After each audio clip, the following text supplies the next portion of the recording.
Okay, I think we're on the air. Steve Coffin here for another session as we compare notes on our 90-day challenge and what we're experiencing, or I talk about my experience and I get your comments and questions. So I gave this presentation or this discussion today a title, The Biggest Conundrum in Language Learning. Now, a conundrum is a sort of a dilemma or a problem that we struggle with. Should we do this or should we do that? And to me, and the reason I thought about this is a couple of factors. First of all, I find myself in my Arabic, like I spoke with my Arabic tutor yesterday, and I really struggle to speak. The verbs in Arabic are tough. Past tense, present tense, the form of the verb, there are certain elements that are constant, but they change depending on gender, depending on, past tense, present tense, the suffix changes, the prefix changes. There's a lot there to try to, you can know in theory that this happens, but to try to remember the form of the verb that you're to use now. And then if you use a negative like la, les, lem, you've got other options. So it's all very difficult. You can read the rules, but it's very difficult to do. In contrast, Persian is a lot easier. And I felt, when I was only listening to the mini stories, I actually was speaking better because the mini stories focus on verbs. And so the same story might appear in the present tense and the past tense. It might appear in, as I did something and then he or she did something. So you're exposed to the different forms of these very common verbs. So they start ringing in your brain, and then you're able to use them because you're not relying on memory. You're relying on a sort of instinctive, reflex ability to produce something that you've heard. So as long as I stayed on the mini stories, then I was better in speaking.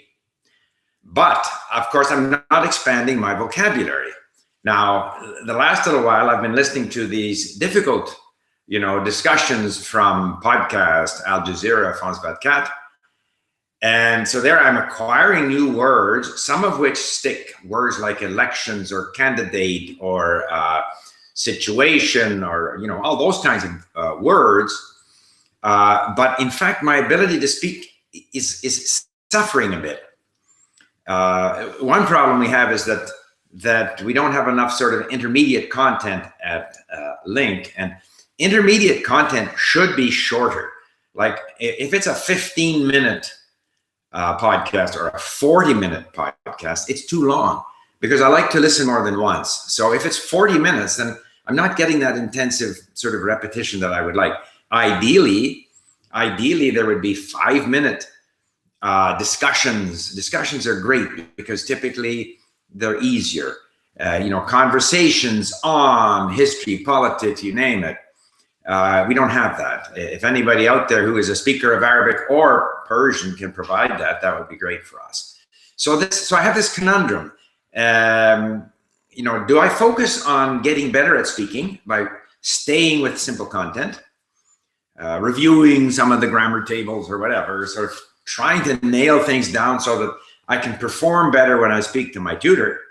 Or do I focus more on the sort of long-term strategy of expanding my vocabulary slowly, reading and listening to a broad range of material so that in the long run, I will be able to understand those. And in the long run, I know from experience, I will eventually be able to speak. But in the short term, I will be every week in speaking to my tutor struggling badly. Now, I get the report back from the tutor. I go over the words and phrases that caused difficulty. So to some extent, I'm improving. I think I am improving. I mean, the more you speak, the more you improve. But it's always a struggle. So to me, that is a big conundrum. And I had a comment here from Daniel Singh, if I remember correctly, who said that he was very thankful to me for pointing out that listening comprehension is really the core competence, the core skill in language learning. Because as long as he was under the impression that the core skill was to be able to speak well, so then he was trying to speak well and he wasn't succeeding, and he said that he was an introvert. who knows, people say they're introverts. Everyone likes to communicate at some level with people they're comfortable with. But he was not successful in his communicating, so this was disappointing and frustrating insofar as his language learning was concerned. But once he started focusing on listening comprehension as the main goal, then all of a sudden his language competence overall improved, and presumably his ability to speak also improved. So the conundrum then is, in a classroom setting where a teacher teaches you something and then drills you on it, and then wants you to engage in a sort of role-playing discussion, wants you to perform, wants you to show that you learned or you can produce these skills, is that the way to go? That's the way most language learning is structured. Get the basics, and I'm kind of caught in that because I want to do well when I speak to my tutor, but I know that the more I try to sort of get the basics, improve my grasp on verbs in Arabic in order to do better in my conversation, I'm delaying my progress in the broader exposure to the language, acquisition of vocabulary, getting used to hearing it, getting used to understanding it. And actually, that's going to do me more good in the long run. So we have to decide if we have a short-term strategy. Maybe we never want to get beyond that ability to say a few things. Okay, we're going to go to Mexico on holidays. We want to be able to say a few things in Spanish. We have no, desire to understand the radio, understand movies, understand, the television, whatever. We just want to be able to say a few things. So then we focus entirely on, say, the mini stories or some simple form of content. But if our goal is to become, broadly competent in the language, then we have to sort of force ourselves out of the comfort zone of the sort of simple learner content, trying desperately once again to nail down the subjunctive or to nail some other aspect of the language. Just let it go. Don't worry about it. Focus on listening comprehension as your primary goal, in the confidence that in the long run, if you achieve a high level of listening comprehension, competence, ability to understand, at that point, then the speaking will come. And eventually you have to speak a lot. I'm not suggesting that you can just become, brilliantly fluent one day without speaking a lot. You have to speak a lot. But if you start to speak a lot based on having this high level of listening comprehension, I think that's better. But it's difficult to do. And that's the conundrum, is to not be tempted to try to sort of really hone those basic skills at an early stage, if that's taking time away from expanding in the language. Now, if you have 8 hours a day, you can do both. But if you have an hour to 2 hours a day, then I think the focus, and that's the conundrum that I'm struggling with.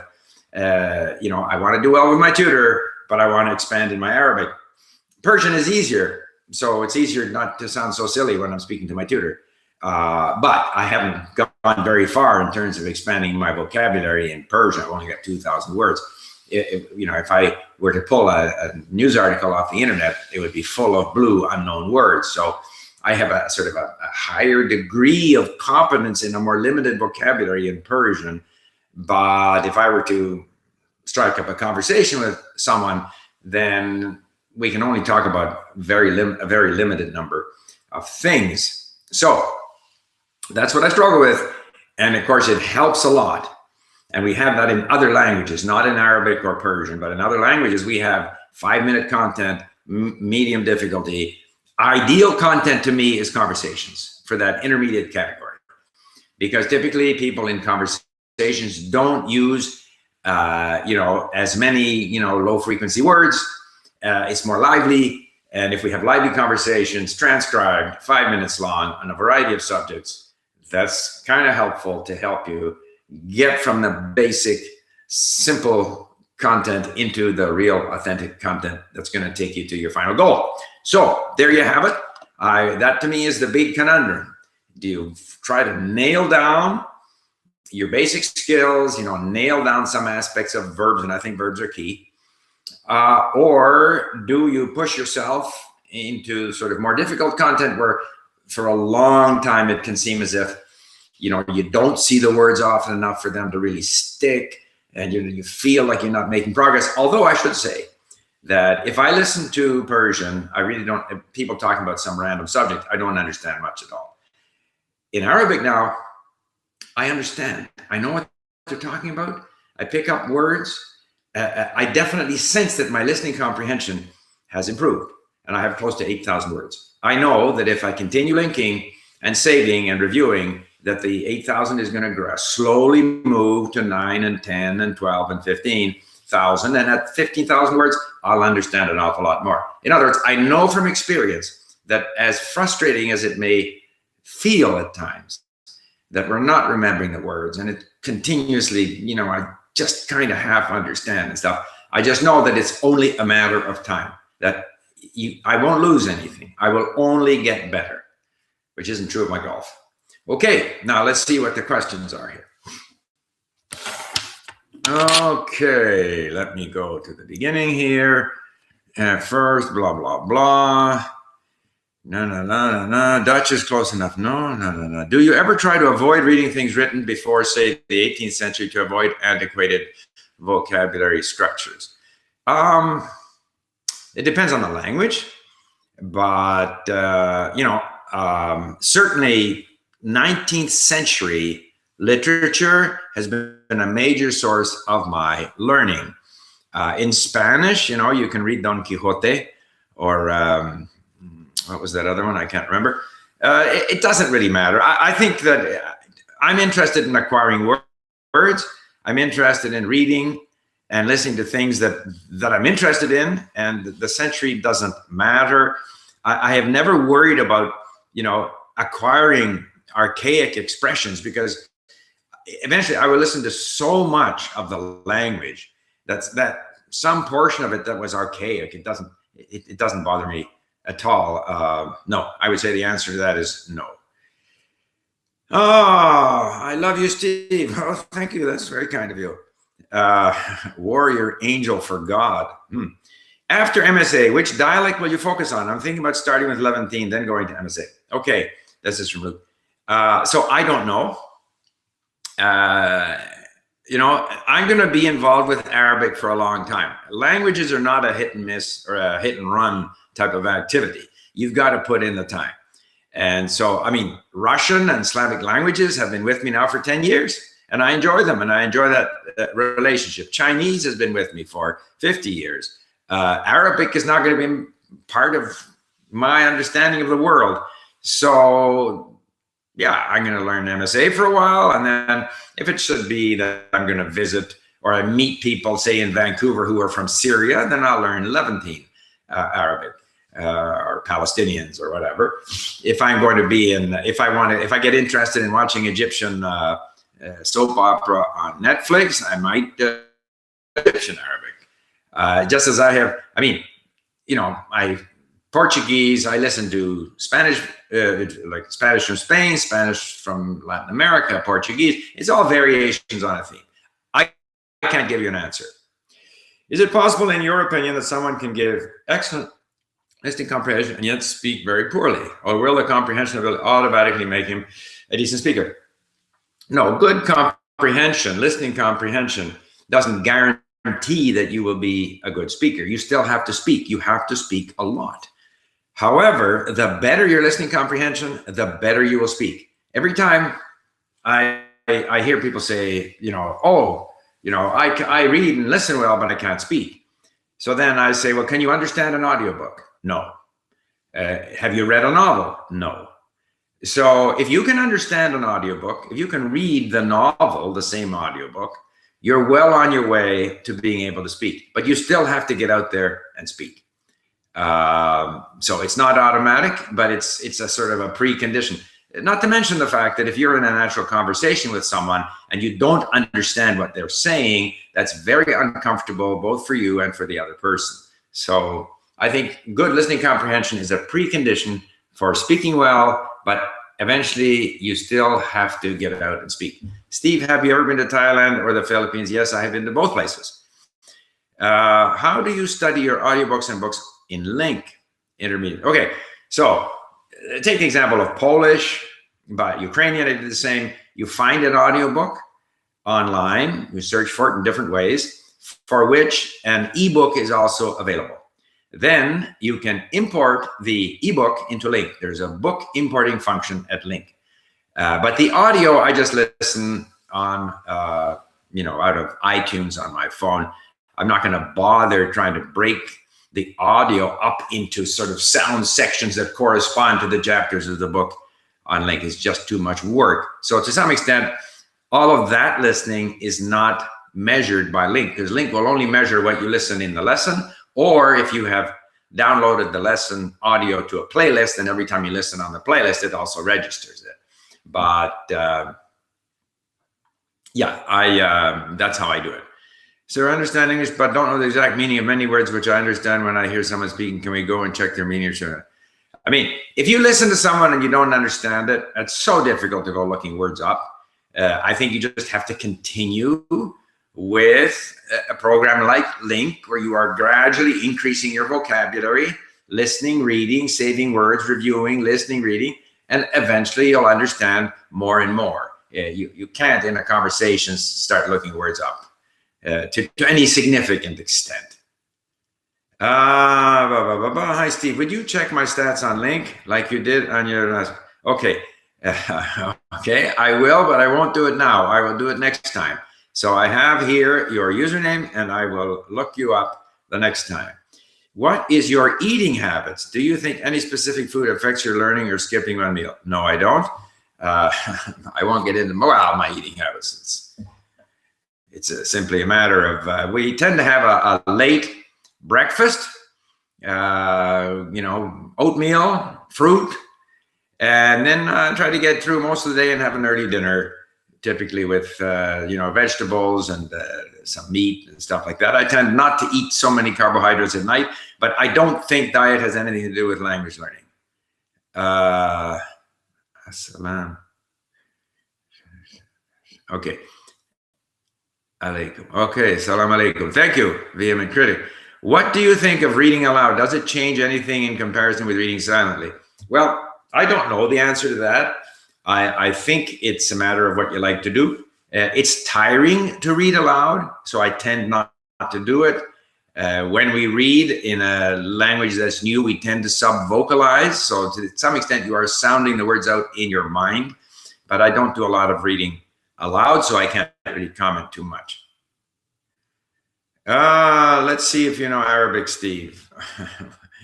So, as I said, I don't really speak it very well. أنا لا أستطيع أن أتحدث جيد بالطلاقة في اللغة العربية، ولكن شيئا فشيئا أنا أفهم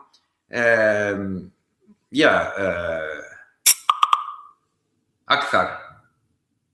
Okay. أكثر من قبل, whatever.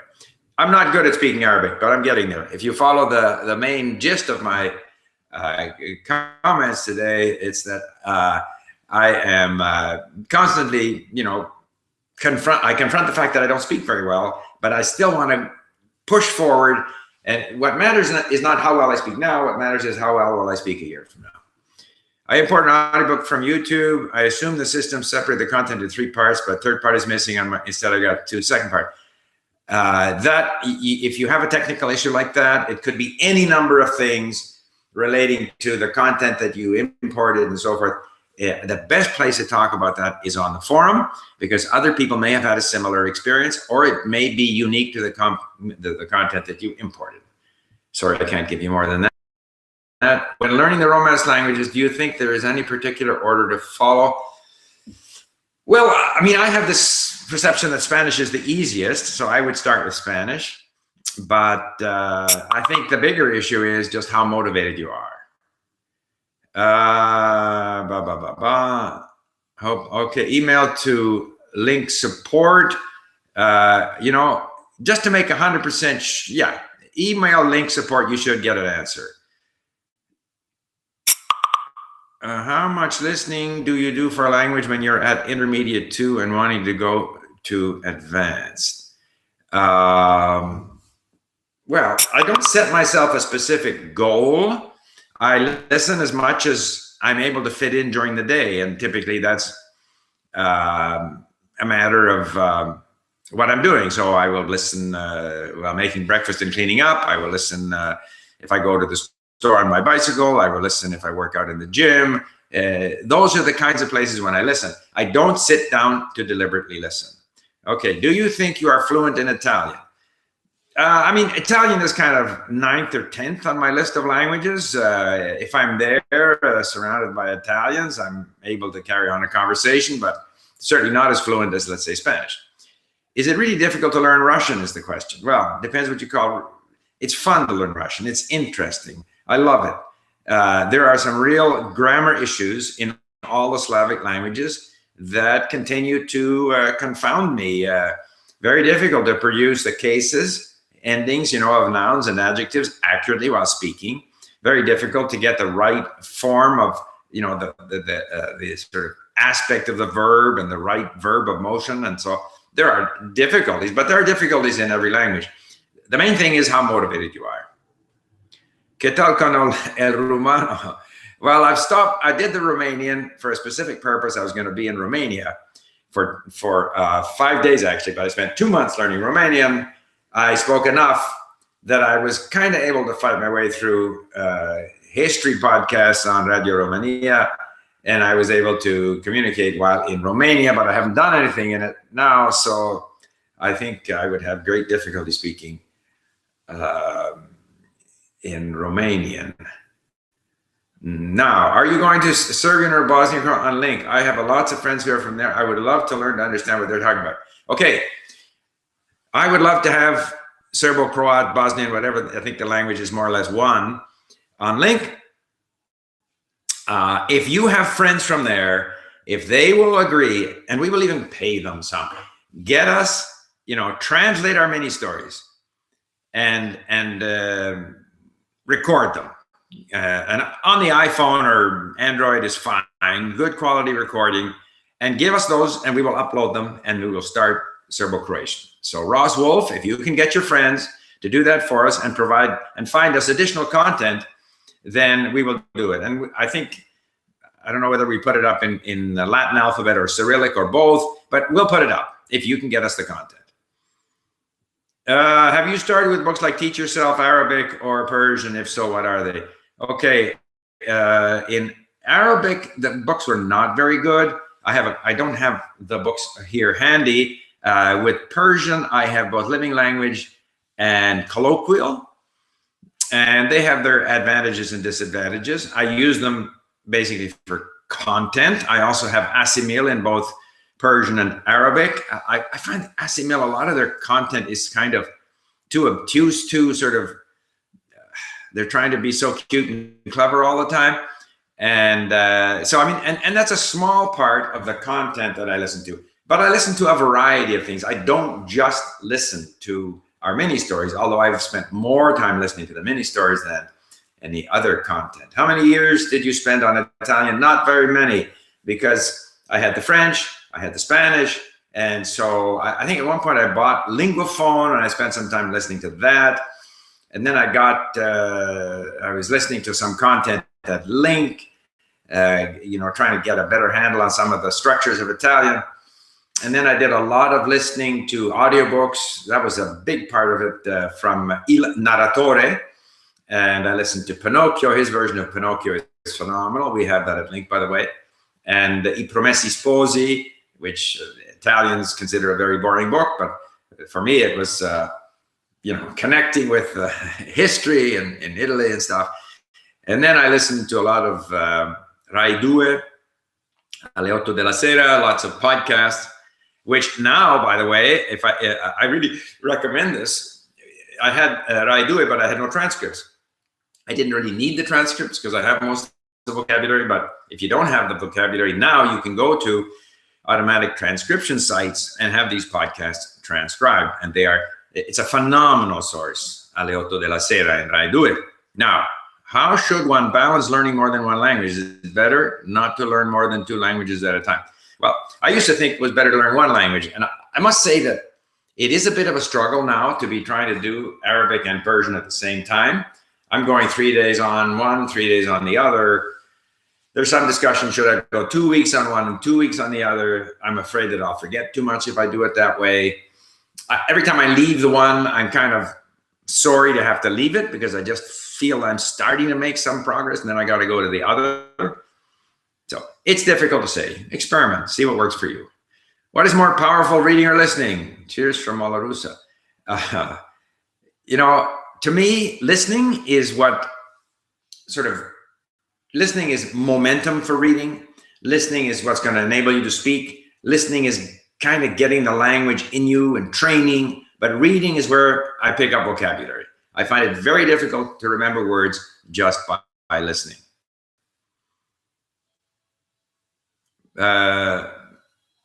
No, in both the question, did I try to learn some words before? I was in the Philippines like, I don't know, 50 years ago. So I didn't try to learn anything. Similar with Thailand, a long time ago. If Thailand again, I would definitely try to learn some words.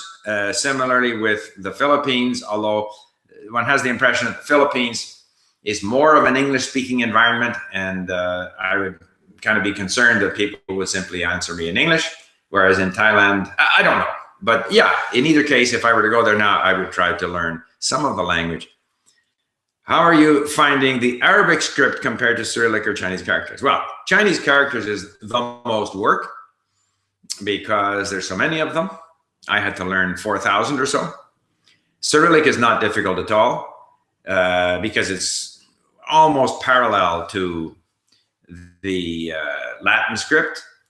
It's a little confusing because some of the letters in Cyrillic that look like letters in the Latin script are pronounced differently. So because it takes time to get used to anything, even when you're reading comfortably in Cyrillic, every so often you'll see what looks like a P and try to pronounce it P when in fact it's an R.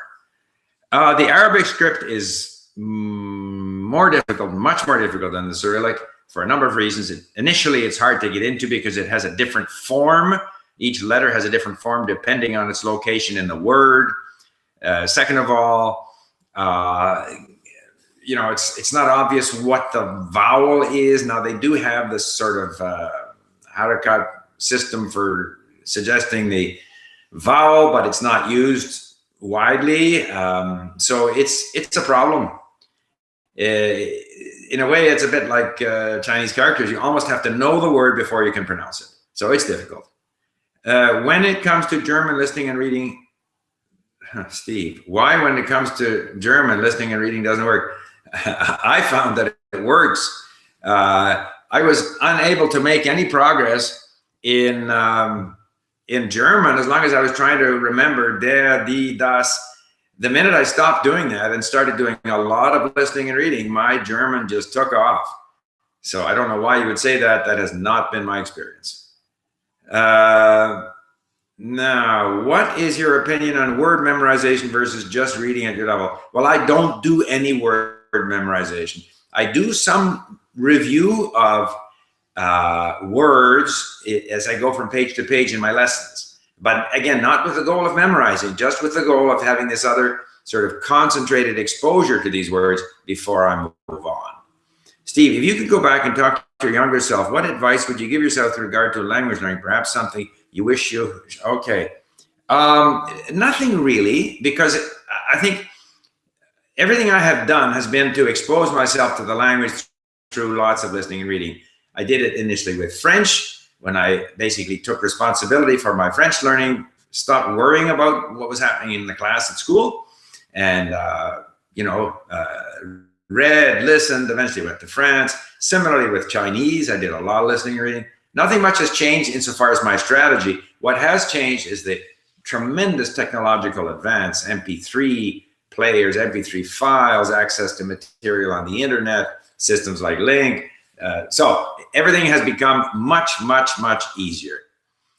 I feel I have to, Amanda Panda says, I feel I have to read and listen at the same time. I can't understand whole words instead of all the difficulty. Do you suggest me listening audibly? So on. Well, First of all, I find that at an early stage of the language, and even now in Arabic, I cannot keep up. If I try to listen and read at the same time, I can't read as fast as what I'm hearing.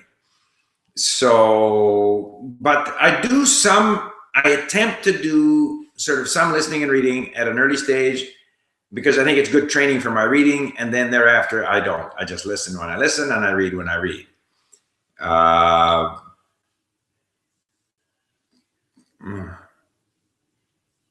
When considering reading material, how would you balance the difficulty level? In other words, what percentage of total reading should be easier, at level, or difficult? Again, I go by what I feel like doing. I think there should be some difficult and some easy. The difficult in order to, mine it for new words and phrases. Easy stuff to reinforce it.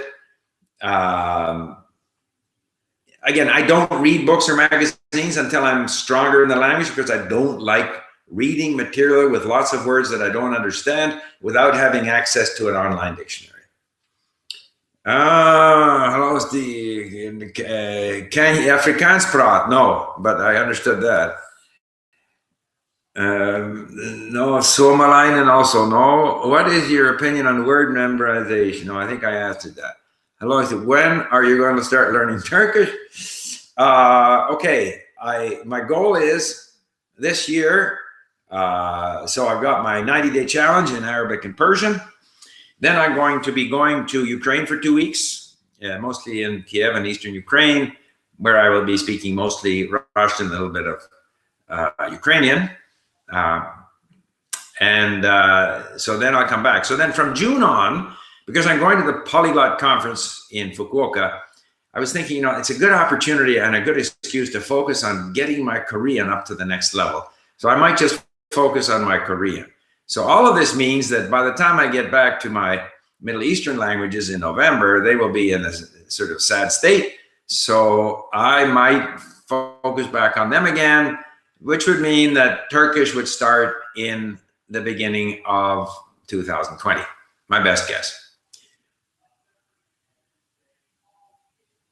Okay. So I think LingQ is great. What other platform? What app? I don't know because I don't use other apps. Basic Romanian. We have a fair amount of basic Romanian at LingQ. There are other Romanian resources available on the internet. If you Google, you'll find them. And at some point, you can start listening to Radio Romania, and you can now get it transcribed with these automatic transcription services, and you can import those transcripts to LingQ.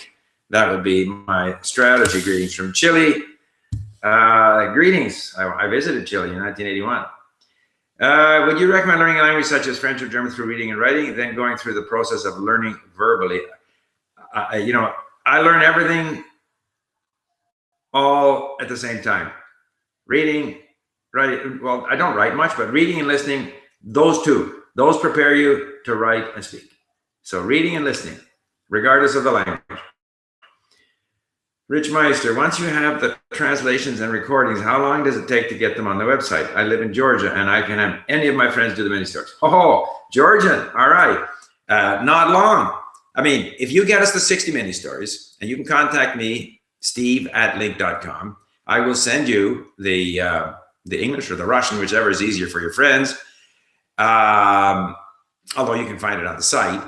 And once they have it done, then it's a question of our tech person we have to find some dictionaries. So again, if you can suggest some online dictionaries for Georgian, because that has to be there, then when they have the time to set it up, they'll set it up.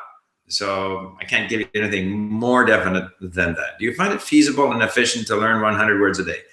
My experience has been that learning the way I learn at LingQ, I learn 100 words a day. It depends on the language, but if it's a language with the same alphabet, pretty soon you're so many words that are being added to your known words total are being picked up incidentally. And in fact, if I divide the number of my known words by the number of days that I've been studying, I'm always above 100 words a day.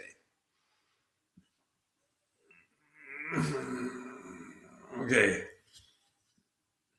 Okay, I mean, Tagalog, I'm not about to learn it, but if I were going to go there, I would certainly put some effort into doing so. Which books do you recommend for Swedish and Portuguese? I mean, my approach is that almost any of the starter books is just content. So typically I buy 2 starter books. It could be Teach Yourself, could be colloquial, and I do the content in both. And then I work on the mini stories at LingQ, and that's so. Or you can get Asimil. It doesn't matter. Okay, how long did it take you to learn Swedish? It's a long story. I was born in Sweden, lived there till I was 5, forgot the language, went back there at the age of 16, spent 2 months over summer, and then I ended up doing a lot of business in Sweden. So I got totally interested in Swedish. I got, there's a man in Sweden called Herman Lindqvist who writes about Swedish history and has recorded his history books. And I just listened to those over and over again. Audiobooks are great. And Sweden has tremendous audiobooks. And if you can find the text for them, then that's great learning material. Have you found that certain countries' cultures are less receptive to your effort to speak their language? I would say that everyone is receptive. Some people are more effusive in their support. For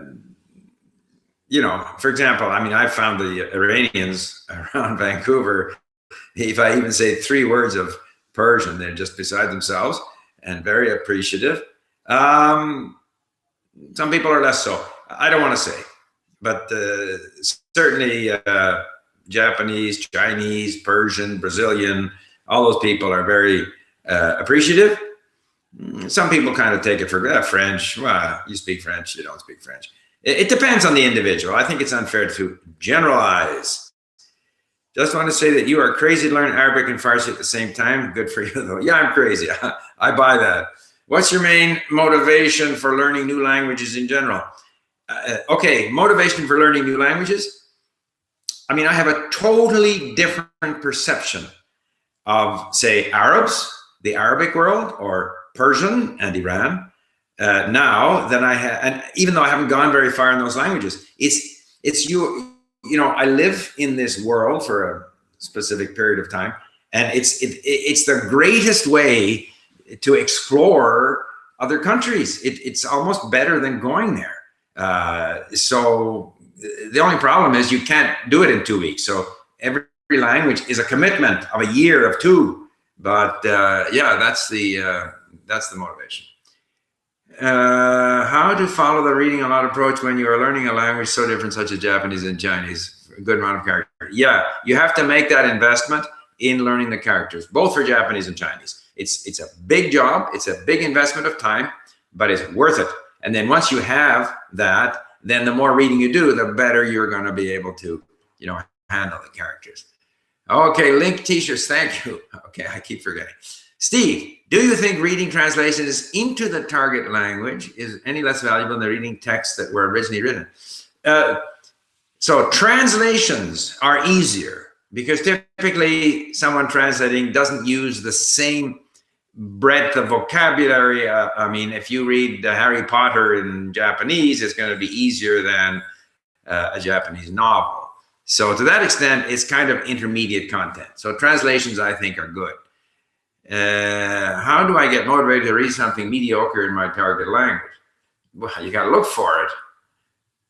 I can't tell you. Polish is a supported language at LingQ. Yes, it may have been beta, but it's not. What is your goal in learning languages? I mean, it can be fun and get your brain informed, but as you said, if you focus on one, you notice a lack on the other and start over again. My goal is to discover these languages, and along the way, I develop the ability to communicate.